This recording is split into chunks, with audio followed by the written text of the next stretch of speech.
பொண்ணா பிறந்தது வந்து வரமா இல்லை சாபமா? வரம் தான். ஏன் வரம்னு சொல்றீங்க? ஆமாங்க, ஒரு பொண்ணு இல்லாம எதுவுமே கிடையாது தானே. ஓகே. நீங்க எப்படி பிறந்திருப்பீங்க, நான் எப்படி பிறந்திருப்பேன். லைக் ஒரு பொண்ணுக்காக கண்டிப்பா வந்து சப்போர்ட் பண்ணி தானே ஆகணும். ஸோ வரம் தான். ஒரு பையனை விட பொண்ணு பிறந்த ஒரு வீட்டில் வரோன்னு தானே சொல்றாங்க. ஃபர்ஸ்ட் எடுத்தோடனே இப்போ ஒரு மகாலட்சுமி பிறந்திருக்காங்க வீட்டில் அப்படி சொல்றாங்களா? அது ஏன் சொல்றாங்க? அதனால அதாவது ஒரு பொண்ணுன்னா வரம் தான். ஓகே. ஸோ அது மட்டும் இல்லாமல் பெண்களுக்கு நிறைய வந்து ஆணை விட அதிகமாக சக்தி இருக்குன்னு சொல்லலாம். ஏன்னா எல்லா விஷயத்துலையுமே பார்த்தீங்கன்னா பெண்களுக்கு வந்து சப்போர்ட் பண்ணலாம். ஸோ அவங்கள வரோன்னு தான் சொல்லணும். பேபி பிறக்கட்டும், இந்த ஏஜ் அட்டன் பண்ணுறதா இருக்கட்டும், எல்லாமே கஷ்டம் தான் லேடிஸ்னால. ஸோ பொதுவாக அது வந்து அவங்க ஃபேஸ் பண்ணி தாண்டி வராங்கல்ல, அதனால பெண்ணுன்னா வரம் தாங்க. ஆனா வந்து ஈஸியா சொல்லிடுறாங்க. என்ன சொல்றாங்கன்னா, நான் பையனா பிறந்துட்டு இருக்கலாம் அப்படின்லாம் சொல்றாங்கல்ல. பையனா பிறந்தாலும் ஒரு கஷ்டம் தான். எப்படியும் அவங்க லைஃப் லாங் வந்து உழைச்சிக்கிட்டே இருக்கணும்.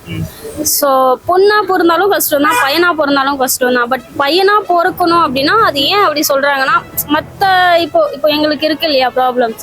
ஸோ இந்த ப்ராப்ளம்ஸ்க்காக வேணா சொல்லலாம், பையனா பிறந்திருக்கலாம், சே என்னடா வாழ்க்கை இது, கேர்ளாக பிறந்துட்டு இது எல்லாமே ஃபேஸ் பண்ண வேண்டியதாக இருக்கு அப்படின்னு சொல்லிட்டு. மற்றபடி ஓகே தான், காமன். ஆனால் வந்து பார்த்தீங்கன்னா இப்போ என்ன சொல்கிறாங்கன்னா, அந்த ஊர் சைட்லாம் வந்து பொண்ணா பிறந்துட்டா வந்து கல்யாணம் பண்ணி கொடுத்துட்டா வேலை முடிஞ்சிடும், அவளை ஒரு தொல்லை ஒழிஞ்சிருச்சு அப்படின்லாம் சொல்கிறாங்கல்ல.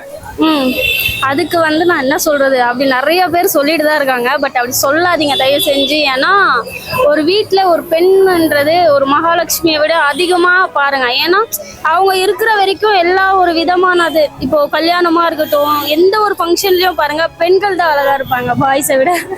பசங்க அழகு இல்லையா? அப்படி இல்லை, அழகுதான், பசங்கள் அழகுதான். இப்போ என்ன ஒரு பேண்ட் ஒரு ஷர்ட் போட்டா அழகாயிடும்.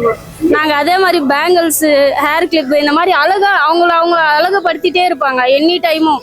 அவங்க இப்போ ஒரு சாரி கட்டுற ஒரு ஸ்டேஜில், ஒரு பாவாடை தாவணி போடுற ஒரு ஸ்டேஜில், அந்த மாதிரி நீங்கள் சின்னதாக ரசிக்கும் போது தான் ஒரு பெண்ணோட அருமை தெரியும்னு சொல்ல வரேன். ஸோ அதனால நீங்கள் அப்படி சொல்லாதீங்க தயவு செஞ்சு.